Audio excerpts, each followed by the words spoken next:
2025 might seem pretty far off, but things are already shaping up pretty nicely on the horror front. Full disclosure, since certain entries on this list won't be released for quite some time, some information surrounding casts and plot may be a little bit uncertain. However, the few details that have been unveiled about these upcoming slashers, zombie flicks and supernatural dramas are very exciting. Now, realistically, there's bound to be a few letdowns. I mean, look what happened with the Halloween trilogy.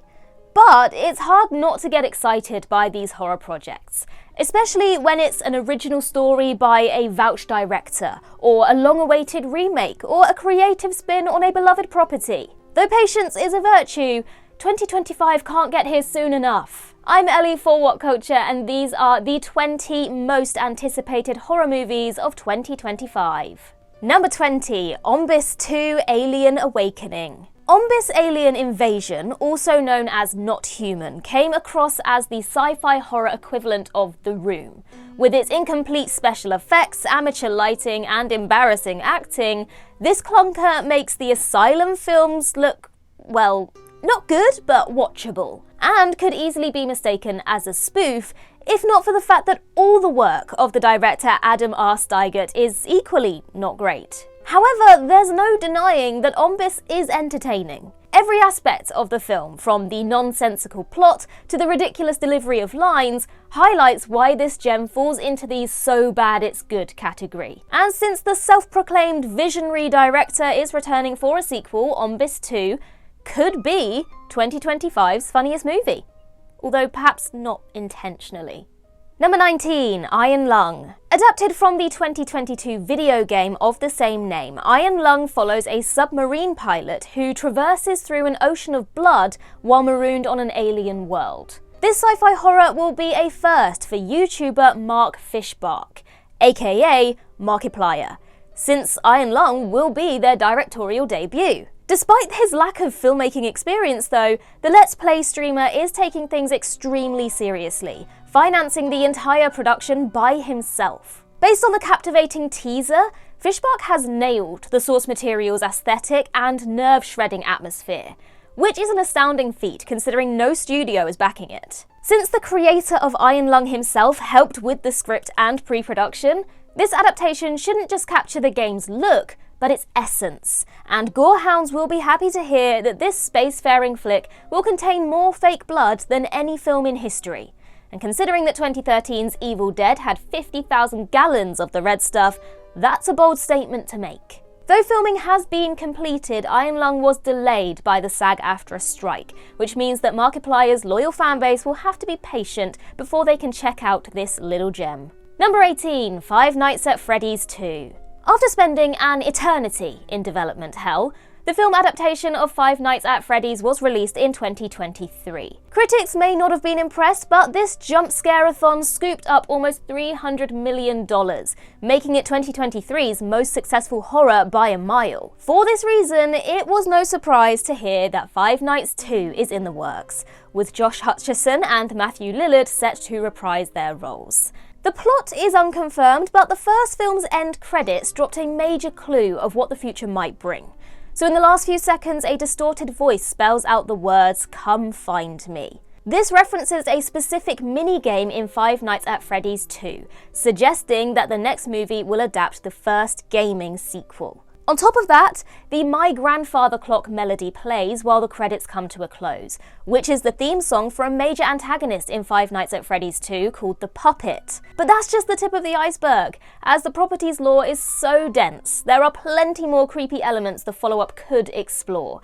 We'll just have to wait and see. Number 17, Scary Movie 6. At first, the news of another scary movie shouldn't get anyone too excited, considering the series hasn't been good since, well, Scary Movie 2. Worse still, the property launched a slew of unwatchable parodies, such as Epic Movie and Meet the Spartans, that tainted the spoof genre as a whole. However, this next scary movie has potential, as it's being overseen by Neil H. Moritz, the big-time producer who's been involved with projects like the Jump Street reboot, Preacher and The Boys. Although such properties have plenty of juvenile gags, they get away with it since they're jam-packed with smart dialogue and clever jokes too. Moritz is more than acquainted with the genre, having I Know What You Did Last Summer, Urban Legend and Goosebumps as just a few of the horror pictures on his resume. Also, a modern spoof could be genuinely hilarious if done right. Since horror has been thriving in recent years, it would be refreshing to see Scary Movie 6 pull off a silly spin on films like The Menu or Barbarian or Hereditary, or poke fun at how franchises overuse nostalgia and rely on remakes, soft reboots and legacy sequels to sustain themselves. Number 16, Final Destination Bloodlines. In each Final Destination installment, the Grim Reaper targets people who recently cheated death. Even though the morbid franchise has little trouble making bank, it has been on hiatus for over a decade. But next year, the saga will return with a 6th entry from a story by MCU Spider-Man director Jon Watts, who also serves as the film's producer. Final Destination Bloodlines is set in the world of first responders, following a group of police officers, firefighters, and emergency technicians. This follow-up will also divulge the origins of Tony Todd's William Bloodworth, the exposition-dumping mortician from the previous films. Now, since Bloodworth is the IP's most iconic character, it will be fascinating to learn his backstory. Considering Bloodlines co-directors Adam B. Stein and Zach Lipovsky faked a Final Destination-like freak accident while being interviewed for the job, it does sound like the pair are going to knock it out of the park. Number 15, Scream 7. After Melissa Barrera, the lead actress of the previous 2 movies, was booted from Scream 7, co-star Jenna Ortega bailed shortly after. And when the upcoming sequel lost director Christopher Landon, it looked like the next entry in the meta-slasher franchise was in critical danger. Fortunately, things are back on track. Neve Campbell returns as Sidney Prescott, original screenwriter Kevin Williamson will direct, and Matt Bettinelli-Olpin and Tyler Gillette, the directors of 2022 Scream and Scream 6, serve as executive producers, meaning the bone-chilling brand should be in safe hands. Though the plot was meant to be kept under wraps, the cat was recently let out of the bag. So in a recent tweet, CBR writer Daniel Richtman stated Scream 7 will have a significant time jump so that Sidney's kids can play a major role. Now, this plot detail indicates that the latest Ghostface will actually target Sidney's family, and if that's the case, the stakes will be higher than ever. Number 14, Megan 2.0. After becoming a viral sensation on TikTok and bagging $181 million on a $12 million budget, Megan has been set up as the next big franchise. Now, although most horror sequels churn out more of the same, Megan 2.0 shouldn't have that problem since it explores an ever-evolving theme, AI. Artificial intelligence has made major strides since Megan came out in 2022, in terms of military applications, ChatGPT, and replacing human beings in their jobs. While speaking to One News, returning director Gerard Johnston discussed how robots and computers have noticeably become smarter in the past year, giving him tons of ideas for the future. Also, the original ended with Megan transferring her essence to another machine, implying the spaghetti-armed android will have a whole new approach when she goes on her next killing spree. Now, although Johnston has joked that he could picture the killer doll returning in 5 or 6 follow-ups before doing a crossover with Chucky, that could very well be a real possibility, considering how popular Megan is. Number 13, Thanksgiving 2. Eli Roth's Thanksgiving actually started as a joke trailer for Quentin Tarantino and Robert Rodriguez's Grindhouse double feature. However, it wasn't long before the hostile director got the ball rolling on turning this gag into a real movie. Due to a slew of problems, Thanksgiving didn't see the light of day for well over a decade, being bombarded by delay after delay. To the surprise of many, the film is probably Roth's finest work yet. Although a holiday-themed serial killer is nothing new, the movie works thanks to the sharp script, innovative kills, and tremendous performances, especially Rick Hoffman, who's having a ball chewing scenery, as well as turkey. As such, it's gratifying to hear that a sequel isn't too far away. Now, at the moment, nothing is known about Thanksgiving 2, save for the fact that it's once again being written by Jeff Rendell and Eli Roth, and if the creators maintain the standards of the original, they may kick off a lucrative slasher franchise. Number 12, Saw 11. Though Saw 3D was meant to conclude James Wan and Lee Whannell's horror saga, a follow-up was greenlit several years later. But after 2 soft reboots failed to win anyone over, it seemed like it was game over for the formerly unstoppable franchise. Though nobody was expecting much from the 10th installment, Saw X was far better than it had any right to be. Serving as a direct continuation of the original, this installment made overarching villain John Kramer the protagonist for a change, creating a more personal story. And since Saw X recouped over 10 times its budget, another sequel got the thumbs up. Now, details are very hush-hush, but producer Oren Kulis stated that Saw 11 might be a direct sequel. After all, Saw X's antagonist, Cecilia, is still alive, so she may try to exact her revenge on the trap-obsessed engineer in the next film. Also, Saw X's post-credit scene saw the return of Jigsaw's successor, Hoffman, suggesting that he could be brought back as well. Now, he was supposedly killed in Saw 3D, but his body was never seen, so his restoration is possible. Number 11, The Black Phone 2. The Black Phone, which was written by Stephen King's son, Joe Hill, centers around Finney, a young boy locked inside a basement by child murderer The Grabber. And soon after, Finney starts receiving calls from a disconnected phone from The Grabber's previous victims, who advise the boy how to escape. The Black Phone was a wowing success due to its imaginative premise, focus on atmosphere and sensational performances, especially from Ethan Hawke. But even though Scott Derrickson's supernatural flick was a triumph, it felt like a one-and-done story. However, after dominating the box office, it was decided to turn The Black Phone into a franchise. Not only will the follow-up see the return of Derrickson and head writer C. Robert Cargill, Ethan Hawke will also reprise his role. Considering The Black Phone concluded with the Grabber's death, it is unclear how he'll be brought back. But since the masked maniac's origins are a mystery, the follow-up could be a prequel. Alternatively, the Grabber could return as a ghost like his victims, allowing him to torment Finney from beyond the grave. Whatever the direction The Black Phone 2 takes though, it's sure to be a blast. Number 10, Wolfman. After spending over a decade in development, the Wolfman remake is almost upon us. Despite being a culturally relevant property since the dawn of cinema, werewolves haven't made a massive impact on the big screen in decades, so it would be nice to see these cursed creatures have a resurgence. Although 2010's The Wolfman was gravely disappointing, things are more optimistic this time around. 2025's Wolfman will be written by the same team behind Insidious and Orange is the New Black.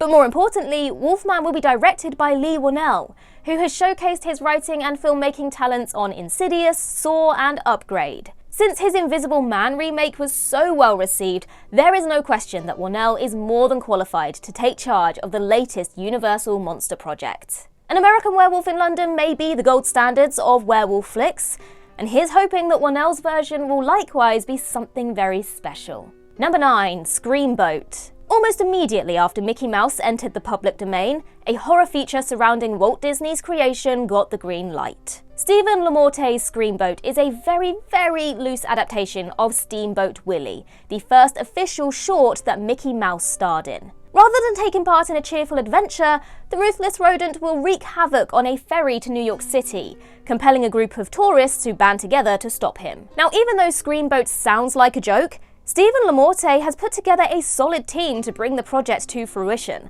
and the horror comedy will utilize classic practical effects and miniatures as a nod to the golden era of horror. The visuals will be overseen by Quantum Creation FX, known for their work on shows such as Fallout and Obi-Wan Kenobi.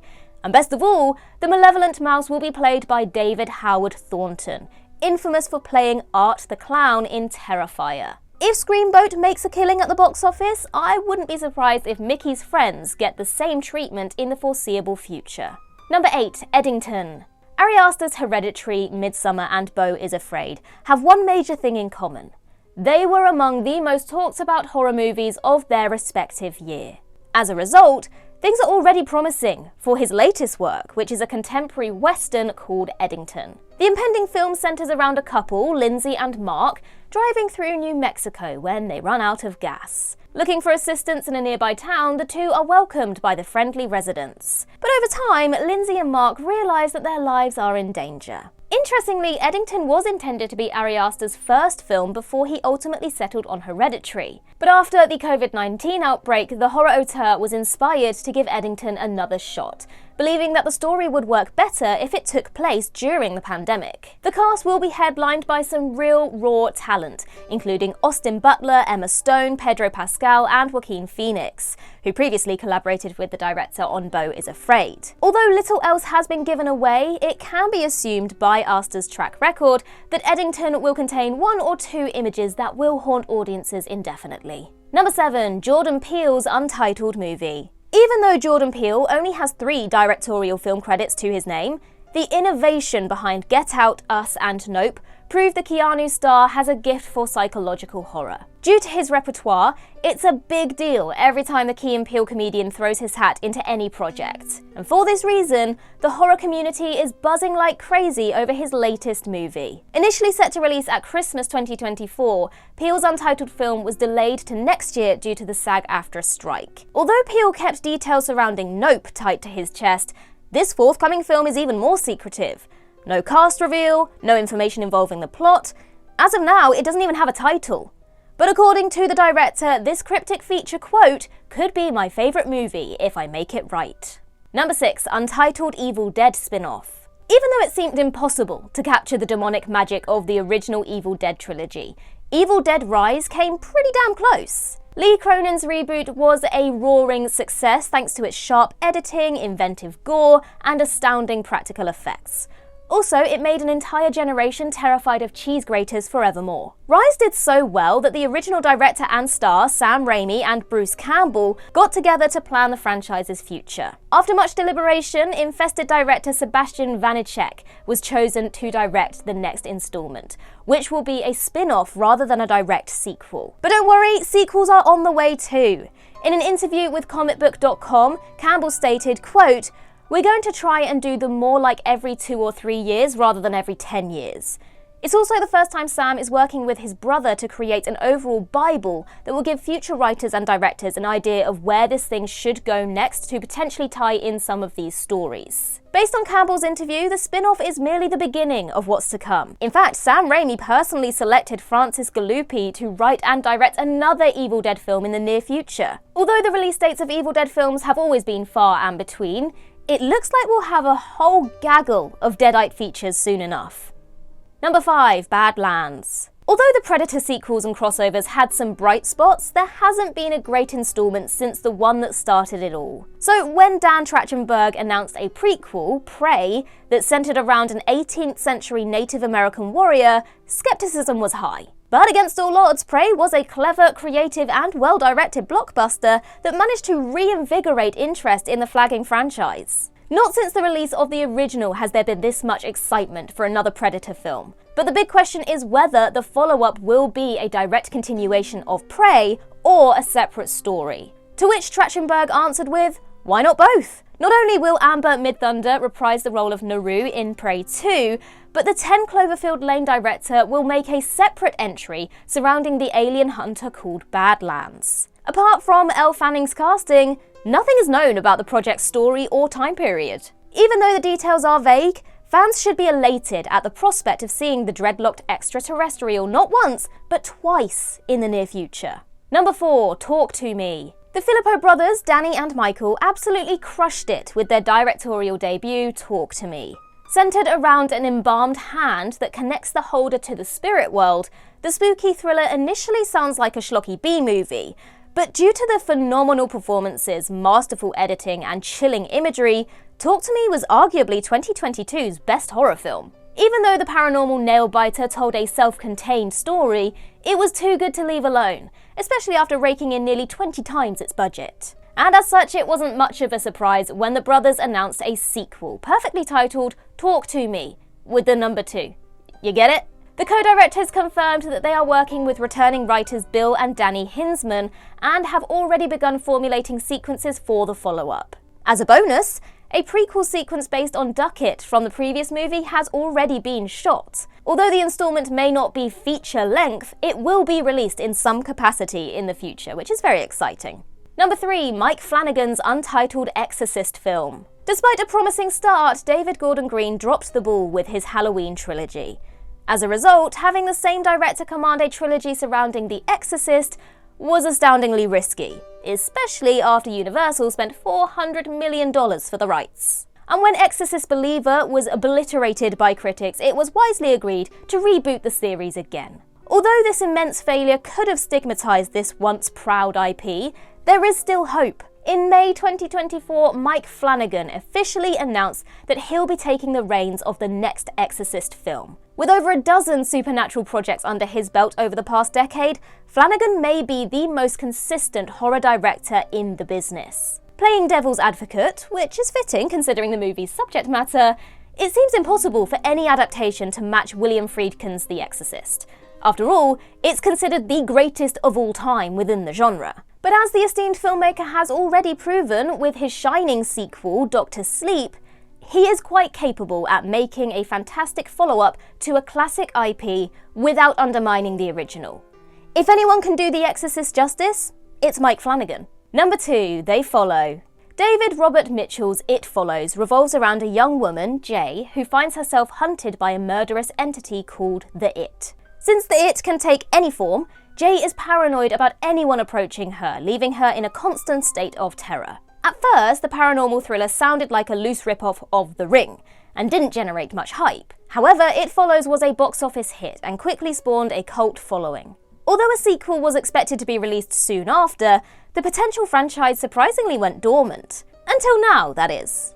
Almost a decade after the original hit theatres, They Follow was officially announced, with Micah Monroe reprising her role and Mitchell once again writing and directing. With a title like They Follow, it seems likely there's going to be a lot more demonic stalkers this time around, amplifying the scare factor exponentially. If They Follow captures the same dripping tension and sense of dread as the first installment, it could very well become another cult classic. And number 1, 28 Years Later.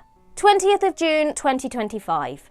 That's the date that we are finally getting the long-rumoured 28 Years Later. Although development started straight after the release of 28 Weeks Later, the project got lost in limbo, and even though there were rumblings that this cursed sequel was in the pipeline, it seemed like wishful thinking. Fortunately, the speculation has been put to rest, since the post-apocalyptic follow-up is definitely coming. Expectations may be through the stratosphere, but all news surrounding the sequel is overwhelmingly positive. 28 years later, we'll see the return of the original director and writer Danny Boyle and Alex Garland, respectively, and the cast will include Aaron Taylor-Johnson, Ralph Fiennes, Jack O'Connell, Erin Kellyman, Jodie Comer, and Cillian Murphy reprising the role of Jim. But that's not all! According to Deadline, this highly awaited film will serve as a launchpad for a new trilogy. And better still, there won't be a long gap between releases this time because the first 2 installments are being shot back to back. And with Garland set to write scripts for all 3 forthcoming sequels, the future of horror is looking very promising indeed.